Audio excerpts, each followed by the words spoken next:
اللي يبي يحكم في الإسلام يوخر عن التجارة، مو يفوحش مثل ما هو حاصل الآن، يبي الحكم ويبي التجارة، يبي يزاحم الناس في أرزاقها ويبي يحكم.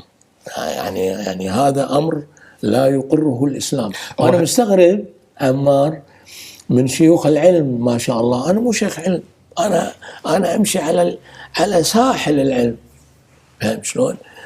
أما هذيل المتعمقين في العلم الشرعي المفروض يطبقون هالموضوع، مو يتكلمون عن نواقض الوضوء بس ما يستجد الآن من فساد. شوف فساد في المجتمعات العربية والإسلامية هو بسبب مصالح الحكم في السوق، في التجارة، في السوق. عن رسول الله صلى الله عليه وسلم يقول فيه: من أخون الخيانة تجارة